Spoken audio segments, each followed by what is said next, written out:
Hello everyone, this is your competitive English mentor and you are welcome to the daily session.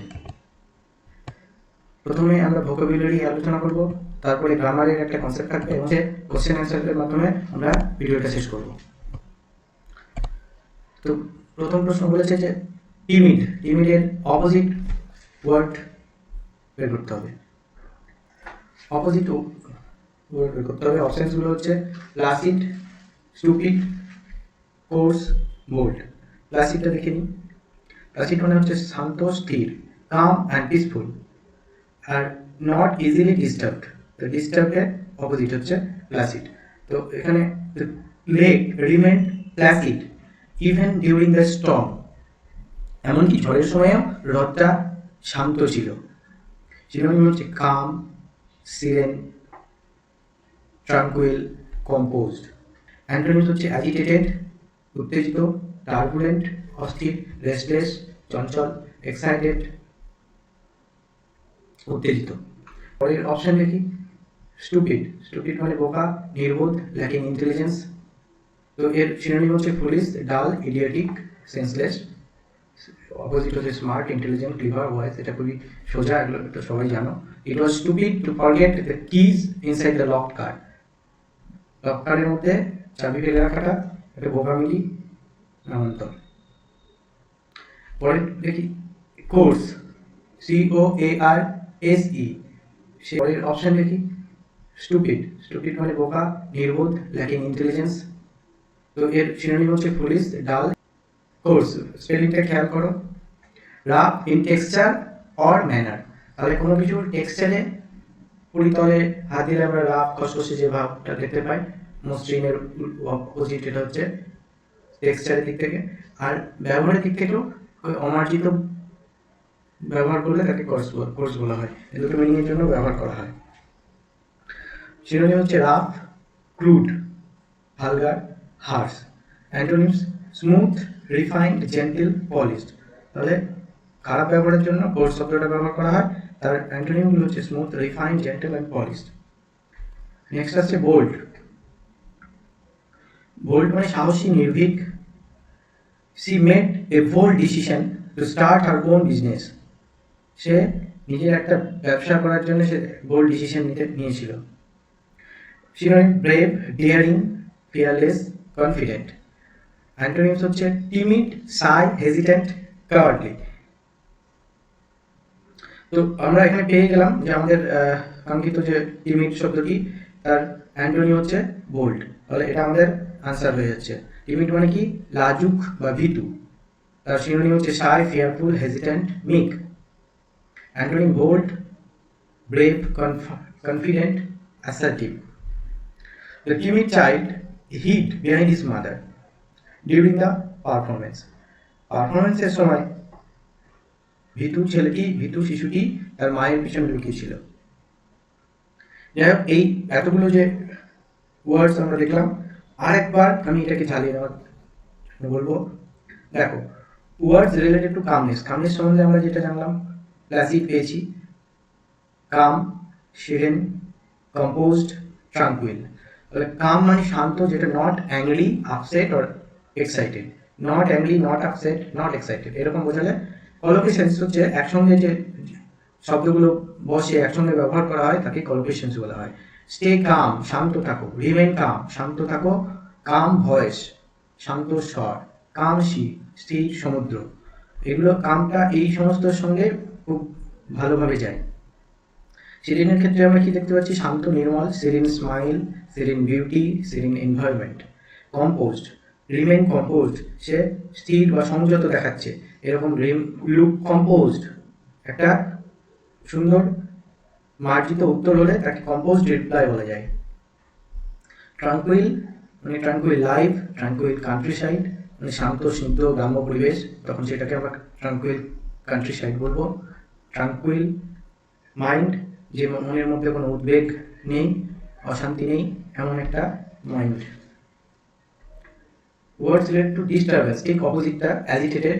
Agitation আমরা জানি যে যখন agitation দেখায়, উত্তেজিত হয়ে, উত্তেজনা। লুক অ্যাজিটেটেড, তাকে উত্তেজিত দেখাচ্ছে। বিকাম অ্যাজিটেটেড, সে উত্তেজিত হয়েছে। অ্যাজিটেটেড ক্রাউড, টার্বুলেন্ট আলোড়িত বা অস্থির, টার্বুলেন্ট টাইমস অস্থির সময়, টার্বুলেন্ট হিস্ট্রি অস্থির, টার্বুলেন্ট ওয়েভস। এইভাবে পড়লে অনেকটা আমরা এই শব্দগুলোকে ব্যবহার করতে পারবো এবং এগুলো অনেক মনেও থাকবে। আমরা অনেকেই হয়তো এগুলো ব্যবহার করি, কিন্তু এইভাবে কলোকেশনস দিয়ে পড়লে শব্দগুলো খুব ভালোভাবে আমাদের মনে গেঁথে যাবে। Restless night, restless child, restless spirit.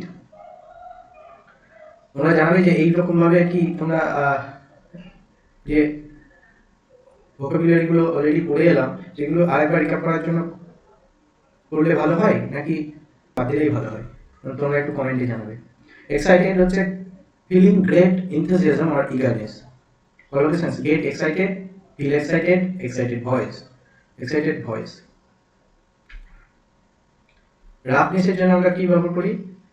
Rough, crude oil, অপ্রশোধিত তেল, এটা আমরা বলি ক্রুড রিমার্ক। অশালীন মন্তব্য করলে ক্রুড রিমার্ক হয়। আর রাফ সারফেস, রাফ ওয়েদার, খারাপ ওয়েদারকে রাফ ওয়েদার, রাফ বিহেভিয়ার, খারাপ ব্যবহারকে রাফ বিহেভিয়ার বলে। ভালগার তো জানো তোমরা, ভালগার যোগ, অশ্লীল যোগ, হ্যাঁ, ভালগার ল্যাঙ্গুয়েজ, খারাপ মুখের কথাবার্তা আমরা ভালগার কথাটা ব্যবহার করি। হার্শ ওয়ার্ডস, হার্শ ক্লাইমেট, হার্শ ট্রিটমেন্ট, রুক্ষ কঠোর। রিফাইনমেন্ট, স্মুথনেস এর জন্য আমরা যেগুলো ব্যবহার করি হচ্ছে স্মুথ, রিফাইন, জেন্টেল, পলিশড, মার্জিত, পরিশীলিত, হ্যাঁ, এই জন্য এই শব্দগুলো। তো টাচের ক্ষেত্রে gentle touch, gentle smile, gentle bridge. আবার দেখো রিফাইন ম্যানার্স, রিফাইন টেস্ট, শুধু রিফাইন অয়েলই হয় না, এগুলো হয়, রিফাইন ম্যানার্স হয়, সুন্দর পরিশীলিত ভদ্র ব্যবহারকে রিফাইন্ড ম্যানার্স বলা হয়। পলিশড বিহেভিয়ার, পলিশড শুজ যেমন হয়, তুমি পলিশড পারফরমেন্সও আমরা বলতে পারি। অ্যাটিটিউডস ও পার্সোনালিটি বোঝানোর জন্য হেজিটেন্ট, মিক, অ্যাসার্টিভ। দেখো হেজিটেন্ট, মিক এই দুটো নেগেটিভ। ভীরু, দ্বিধাগ্রস্ত, হেজিটেট করা, হেজিটেট। অ্যাসার্টিভ, দৃঢ় প্রতিজ্ঞ, এটা পজিটিভ ওয়ার্ড, আত্মবিশ্বাসী। Assertive personality, assertive tone.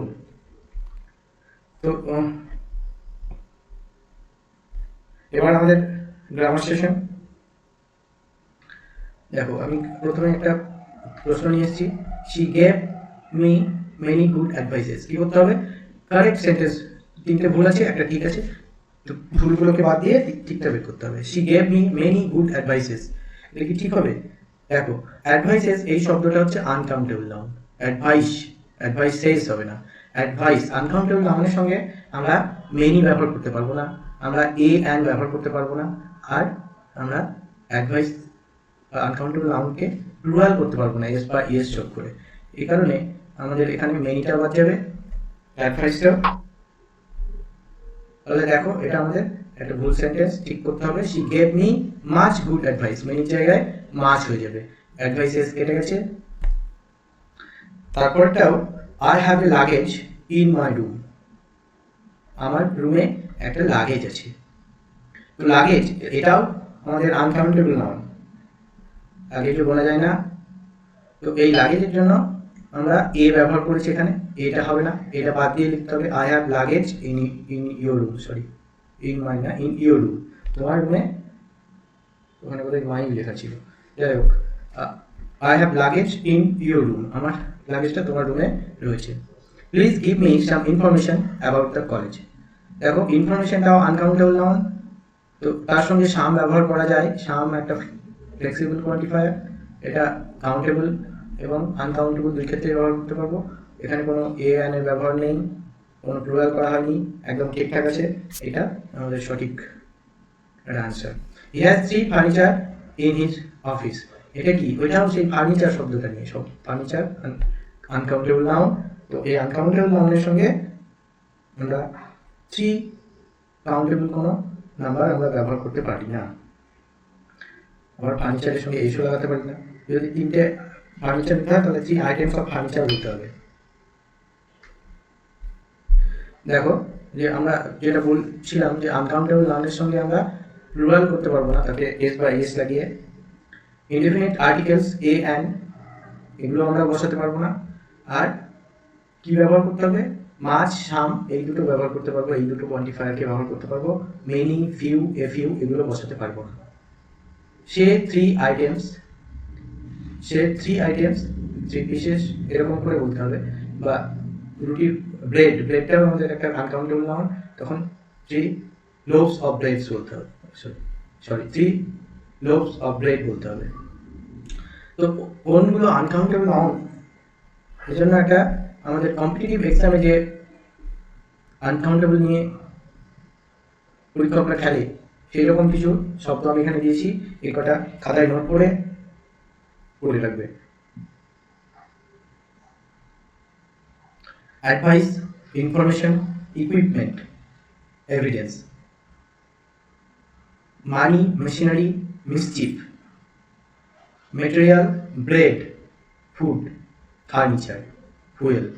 Luggage, baggage. Scenery, alphabet, paper, work. এগুলো মনে রাখতে হবে। তাহলে অ্যাডভাইস, ইনফরমেশন, ইকুইপমেন্ট, এভিডেন্স এগুলো। মানি, মেশিনারি চারটে আছে এম দিয়ে, money, machinery, mischief, material, bread, food, furniture, fuel. Luggage, baggage মনে থাকবে, কয়েকবার বললেই ঠিক মনে থাকবে। Scenery, alphabet, paper, work. Related কয়েকটা প্রশ্ন রেখেছি। Which option contains only uncountable nouns. দেখো, ব্রেড, সুগার, অ্যাডভাইস, এগুলো সবই uncountable noun.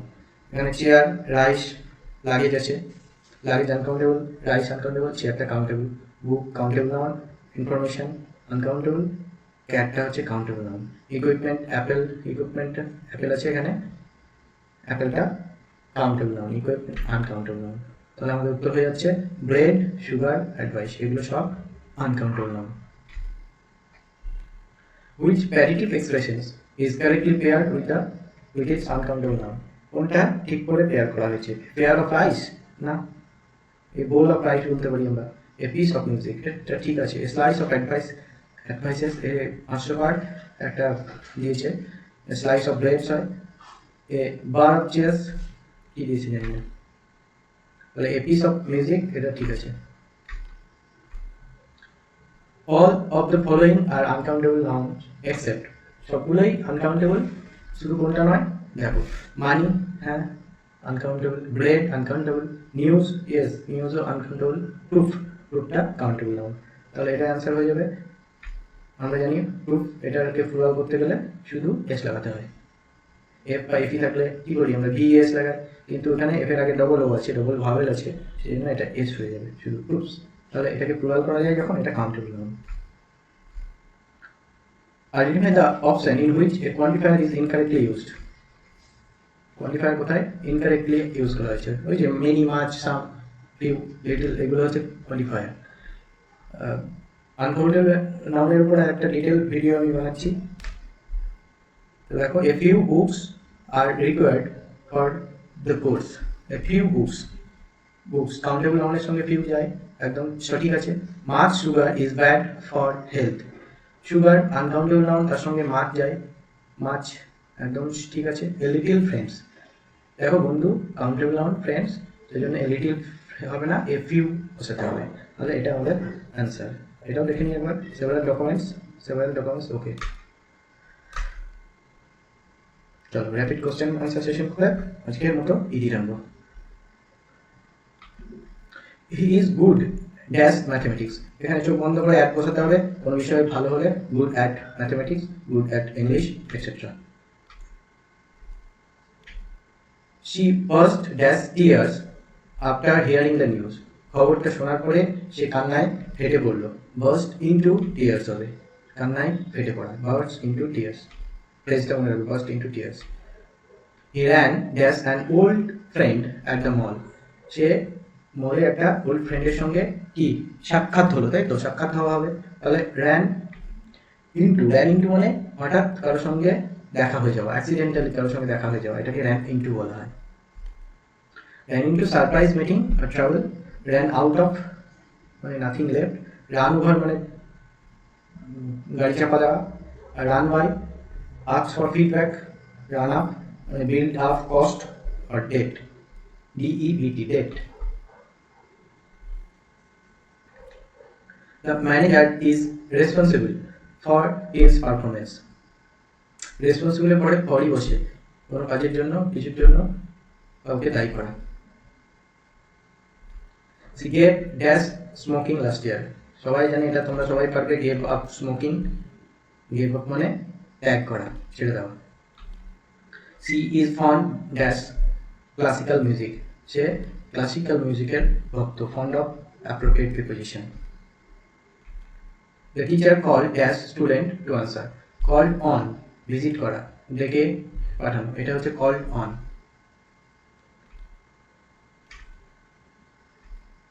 He is always boasting dash his achievements. তার সাফল্যের সে সবসময় বড়াই করে, এটা হচ্ছে বোস্টিং, অহংকার করা। তাহলে বোস্টিং অফ হবে, বোস্টিং এর পরে অফ প্রিপোজিশন বসে। She dash a brilliant idea during the meeting. She came up with a brilliant idea. সে একটা ব্রিলিয়ান্ট আইডিয়া নিয়ে মিটিংয়ে উপস্থাপন করেছিল। He is not cut for a desk job. He is not cut out for the desk job. সে এই desk জবের জন্য suitable নয়, cut out. তো এখানেই শেষ করছি। থ্যাংক ইউ শেষ পর্যন্ত দেখার জন্য। Stay connected and do like, comment, share. The manager is responsible for its performance. Responsible পরে ফরই বসে কোনো কাজের জন্য কিছুর জন্য কাউকে দায়ী করা। She gave dash smoking last year. সবাই জানে এটা, তোমরা সবাই পারবে। gave up smoking, gave up মানে ত্যাগ করা, ছেড়ে দেওয়া। She is